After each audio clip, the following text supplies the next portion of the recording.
Hi friends, welcome back to my YouTube channel. ಎಲ್ಲರೂ ಹೇಗಿದ್ದೀರಾ friends? ನಾನು ಮಧ್ಯಾಹ್ನ ಲಂಚಿಗೆ ಬೆಂಡೆಕಾಯಿ ಹುಳಿ ಮಾಡ್ತಾ ಇದ್ದೇನೆ. ಇದು ನಮ್ಮ ಉಡುಪಿ ಸೈಡಲ್ಲಿ, ಕರಾವಳಿ ಸೈಡಲ್ಲೆಲ್ಲ ಜಾಸ್ತಿ ಮಾಡ್ತಾರೆ.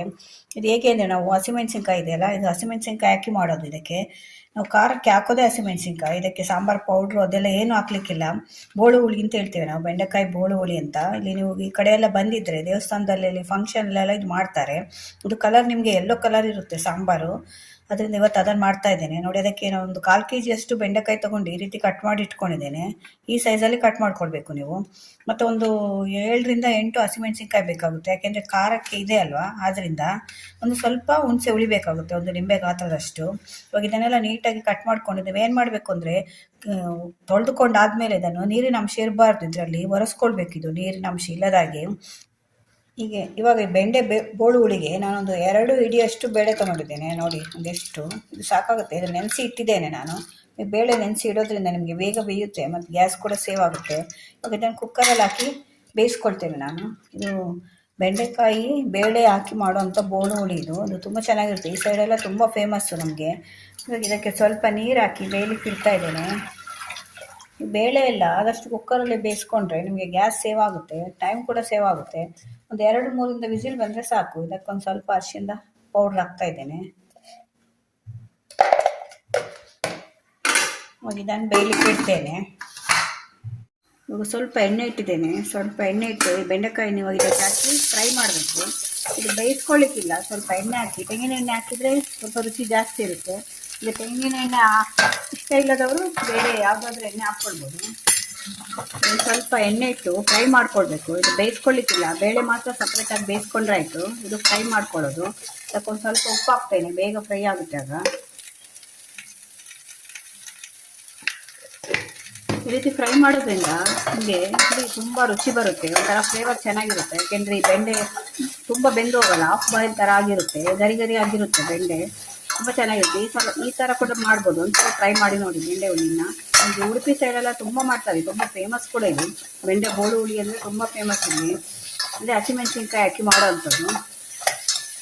ಇದೊಂದು ಸ್ವಲ್ಪ ಕಲರ್ ಚೇಂಜ್ ಆಗಬೇಕು, ಫ್ರೈ ಆಗುವ ಹಾಫ್ ಬಾಯ್ಲ್ ಅಂತ ಹೇಳ್ತಾರಲ್ಲ ಹಾಗೆ ಆಗಬೇಕು ನೋಡಿ. ಈಗ ಫ್ರೈ ಆಯಿತು. ಹೀಗೆ ಫ್ರೈ ಆಗೋದ್ರಿಂದ ಏನಾಗುತ್ತೆ ಅಂದರೆ ನಿಮಗೆ ಇದು ಅಂಟು ಬರೋಲ್ಲ ನೋಡಿ. ಹೀಗೆ ಅಂಟು ಇರುತ್ತಲ್ಲ, ಅದು ಅಂಟೆಲ್ಲ ಹೋಗುತ್ತೆ ನಿಮಗೆ. ಇವಾಗ ಒಂದು ಸ್ವಲ್ಪ ಫ್ರೈ ಆದಮೇಲೆ ಇದು ಬೆಂಡೆಕಾಯಿನ ಹಸಿಮೆಣಸಿನ್ಕಾಯಿ ಇದು 4ರಿಂದ 5 ತೊಗೊಂಡಿದ್ದೇನೆ, ಇದನ್ನು ಕೂಡ ಹಾಕ್ತಾ ಇದ್ದೇನೆ. ಇದು ಕೂಡ ಅದ್ರ ಜೊತೆಯಲ್ಲೇ ಸ್ವಲ್ಪ ಹುರ್ಕೊಳ್ಬೇಕು. ಇದೊಂದು ಸ್ವಲ್ಪ ಅರ್ಧ ಬಾಯ್ಲ್ ಆದಮೇಲೆ ನೀವು ಇದಕ್ಕೆ ಹುಣಸೆ ರಸ ಹಾಕ್ಕೊಳ್ಬೋದು. ಅದಕ್ಕಿಂತ ಮೊದಲೇ ಹಾಕಿದೆ ನಿಮಗೆ ಒಂದು ಸ್ವಲ್ಪ ಅಂಟು ಬರುತ್ತೆ. ಮತ್ತು ಬೆಂಡೆಕಾಯಿ ಕೂಡ ತುಂಬ ಬೆಂದೋಗುತ್ತೆ, ಕ್ರಿಸ್ಪಿ ಇರಲ್ಲ. ಈ ರೀತಿ ಮಾಡೋದ್ರಿಂದ ನಿಮಗೆ ಬೆಂಡೆಕಾಯಿ ಹುಳಿಯಲ್ಲಿ ಕ್ರಿಸ್ಪಿ ಥರ ಇರುತ್ತೆ, ತುಂಬ ಚೆನ್ನಾಗಿರುತ್ತೆ. ಒಂದ್ಸಲ ಟ್ರೈ ಮಾಡಿ ನೋಡಿ. ಇದು ಆಲ್ಮೋಸ್ಟ್ ಆಗಿದೆ, ಇನ್ನೊಂದು 2 ನಿಮಿಷ ಇದು ಫ್ರೈ ಆದರೆ ಸಾಕು. ಇದು ಆಲ್ಮೋಸ್ಟ್ ಆಗಿದೆ ನೋಡಿ, ಈ ರೀತಿ ಆದರೆ ಸಾಕು. ಇವಾಗ ಆಫ್ ಮಾಡಿ ಮುಚ್ಚಿಟ್ರೆ ಬಿಸಿಯಲ್ಲೇ ಇನ್ನೊಂದು ಸ್ವಲ್ಪ ಬೇಯುತ್ತೆ ನೋಡಿ. ಈಗ ಬೆಂಡೆ ಬೆಂದಿದೆ. ಇವಾಗ ಇದಕ್ಕೊಂದು ಸ್ವಲ್ಪ ನಾನು ಅರಿಶಿಣದ ಪೌಡ್ರ್ ಹಾಕ್ತಾ ಇದ್ದೇನೆ. ಮತ್ತು ಹುಳಿ ಇದು ರಸ ತೆಗೆದು ಇಟ್ಕೊಂಡಿದ್ದೆ, ಅದನ್ನು ಕೂಡ ಹಾಕ್ತಾ ಇದ್ದೇನೆ. ಹುಳಿ ರಸ ಹಾಕಿದ್ಮೇಲೆ ಸ್ವಲ್ಪ ಹುಳಿಯಲ್ಲಿ ರಸದಲ್ಲಿ ಸ್ವಲ್ಪ 5 ನಿಮಿಷ ಇದನ್ನು ಬೇಯಿಸ್ಕೊಳ್ಬೇಕು ನಾವು ಬೆಂಡೆಯನ್ನು. 1 ಸ್ಪೂನಷ್ಟು ಉಪ್ಪು ಕೂಡ ಹಾಕ್ತಾ ಇದ್ದೇನೆ. ಕುದಿಲಿಕ್ಕೆ ಇಟ್ಟಿದ್ದೇನೆ, ಕುದೀತಾ ಇದೆ ನೋಡಿ. ಒಂದು 5 ನಿಮಿಷ ಕುದಿಬೇಕು ಇದರಲ್ಲಿ ಈ ಹುಳಿ ರಸ ಹಾಕಿದ್ದೇನಲ್ಲ ಅದರಲ್ಲಿ. ಇವಾಗ ಇದಕ್ಕೊಂದು ಸ್ವಲ್ಪ ಕರಿಬೇವು ಎಲೆ ಕೂಡ ಹಾಕ್ತಾ ಇದ್ದೇನೆ. ಒಂದು ಚಿಕ್ಕ ಪೀಸಷ್ಟು ಬೆಲ್ಲ ಕೂಡ ಹಾಕ್ತಾ ಇದ್ದೇನೆ. ಬೆಲ್ಲ ಬೇಡದವರು ಸ್ಕಿಪ್ ಮಾಡ್ಕೊಳ್ಬೋದು. ಇದು ಬೆಲ್ಲ ಹಾಕಿದರೆ ಒಂಥರ ಟೇಸ್ಟ್ ಬರುತ್ತೆ ನಿಮಗೆ. ಹುಳಿ, ಸಿಹಿ, ಖಾರ ಎಲ್ಲ ಇರುತ್ತೆ. ಯಾವುದೇ ನಾವು ಒಂದು ಡಿಶ್ ಮಾಡಿದರೂ ಕೂಡ ಅದರಲ್ಲಿ ಎಲ್ಲ ಇರಬೇಕಾಗುತ್ತೆ, ಹುಳಿ, ಸಿಹಿ, ಖಾರ ಎಲ್ಲ. ಬೇಳೆ ನೋಡಿ ಬೆಂದಿದೆ. ಕುಕ್ಕರಲ್ಲಿ ಇಡೋದ್ರಿಂದ ನಾವು ಎಷ್ಟು ಚೆನ್ನಾಗಿ ಮಾಡಿ ಬೇಯುತ್ತೆ ನೋಡಿ. ಈ ರೀತಿ ತುಂಬ ಬೆಂದೋಗುತ್ತೆ. ಒಂದು 3 ವಿಸಿಲ್ ಬರ್ಸಿದ್ದೇನೆ ಅಷ್ಟೇ. ಅದೇ ನೀವು ಪಾತ್ರೆಯಲ್ಲಿಟ್ಟೆ ಎಷ್ಟು ಹೊತ್ತು ತಗೊಳ್ಳುತ್ತೆ ಇದು. ಇದು ಬೆಂಡೆ ಕುದಿಲಿಕ್ಕೆ ಶುರುವಾದರೆ ಆಮೇಲೆ ಅದಕ್ಕೆ ಬೇಳೆ ಹಾಕಬೇಕು. ಇವಾಗ ಒಂದು 5 ನಿಮಿಷ ಆಯಿತು, ಕುದೀತಾ ಇರುತ್ತೆ ನೋಡಿ. ಕುದೀತಾ ಇದೆ. ಇವಾಗ ಇದಕ್ಕೆ ನಾನು ಬೇಳೆ ಬೇಯಿಸಿ ಇಟ್ಕೊಂಡಿದ್ದೇನಲ್ಲ, ಇದನ್ನು ಕೂಡ ಹಾಕ್ತೇನೆ. ಇದು ಸ್ವಲ್ಪ ನೀರಾಗೆ ಮಾಡ್ಕೊಳ್ಳಿ, ಯಾಕೆಂದರೆ ಆಮೇಲೆ ಇದು ಬೇಳೆ ಹಾಕಿರೋದ್ರಿಂದ ನಾವು ತೊಗರಿಬೇಳೆ ಹಾಕಿರೋದ್ರಿಂದ ಸ್ವಲ್ಪ ಗಟ್ಟಿ ಬರುತ್ತೆ ಆಮೇಲೆ. ಅದರಿಂದ ನಿಮಗೆ ಒಂದು ಸ್ವಲ್ಪ ನೋಡಿಕೊಂಡು ನೀರಾಗೆ ಮಾಡ್ಕೊಳ್ಳಿ. ಇದು ಬೇಳೆ ಹಾಕಿದ ಮೇಲೆ ಚೆನ್ನಾಗಿ ಕುದಿಬೇಕಿದು. ಇವಾಗ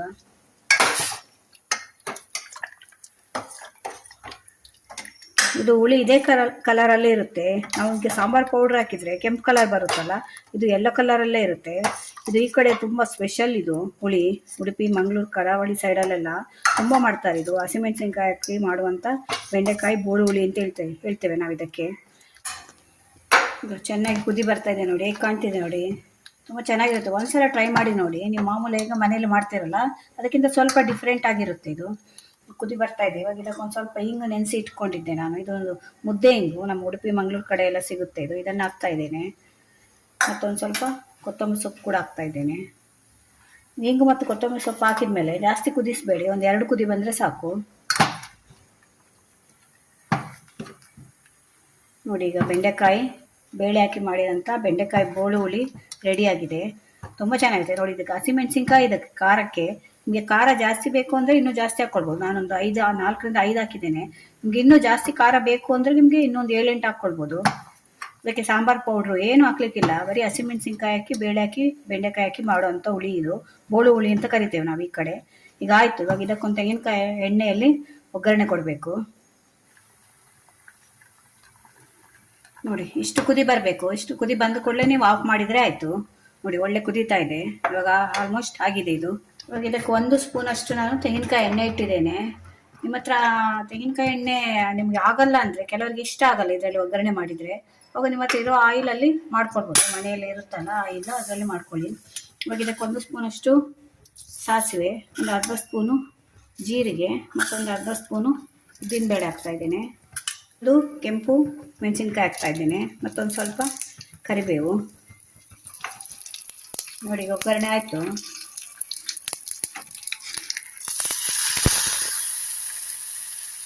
ರೆಡಿಯಾಗಿದೆ, ಕಾಣ್ತಿದೆ ನೋಡಿ. ರುಚಿ ಕೂಡ ಅಷ್ಟೇ ಚೆನ್ನಾಗಿರುತ್ತೆ. ಇದು ನೀವು ಅನ್ನಕ್ಕೆ, ದೋಸೆಗೆ, ಚಪಾತಿಗೆ, ರಾಗಿ ಮುದ್ದೆಗೆ ಎಲ್ಲದಕ್ಕೂ ಸೂಪರ್ ಆಗಿರುತ್ತೆ. ಒಂದ್ಸಲ ಟ್ರೈ ಮಾಡಿ ನೋಡಿ. ಯಾವಾಗಲೂ ಸಾಂಬಾರು ತಿಂದು ಸಾಂಬಾರು ಪೌಡ್ರ್ ಹಾಕಿ ತಿಂದು ಖಾರದ ಪೌಡ್ರ್ ಹಾಕಿ ತಿಂದು ಬೋರ್ ಆಗಿದೆ. ಈ ರೀತಿ ಒಂದ್ಸಲ ಡಿಫ್ರೆಂಟಾಗಿ ಮಾಡ್ಕೊಳ್ಬೋದು. ತುಂಬ ಚೆನ್ನಾಗಿರುತ್ತೆ. ಟೇಸ್ಟ್ ಕೂಡ ಅಷ್ಟೇ. ಊಟ ಮಾಡಿದರೆ ಇನ್ನೂ ಊಟ ಮಾಡಬೇಕು ಅಂತ ಅನಿಸುತ್ತೆ. ಈ ಕಡೆ ಉಡುಪಿ ಮಂಗಳೂರು ಕಡೆ ಎಲ್ಲ ಬಂದವರಿಗೆ ಗೊತ್ತಿರುತ್ತೆ. ದೇವಸ್ಥಾನದಲ್ಲೆಲ್ಲ ಮತ್ತು ಫಂಕ್ಷನಲ್ಲೆಲ್ಲ ಹೆಚ್ಚಾಗಿ ಮಾಡ್ತಾರೆ ಈ ರೀತಿ. ನಮಗೆ ನೀವು ಒಂದ್ಸಲ ಮನೆಯಲ್ಲಿ ಟ್ರೈ ಮಾಡಿ ನೋಡಿ. ವಿಡಿಯೋ ಇಷ್ಟ ಆದರೆ ನನ್ನ ಚಾನಲ್ನ ಸಬ್ಸ್ಕ್ರೈಬ್ ಮಾಡ್ಕೊಂಡು ನೋಡಿ. ಇದೇ ಥರ ಹೊಸ ವಿಡಿಯೋ ತೊಗೊಂಡು ಮತ್ತೆ ಬರ್ತೇನೆ. Bye friends.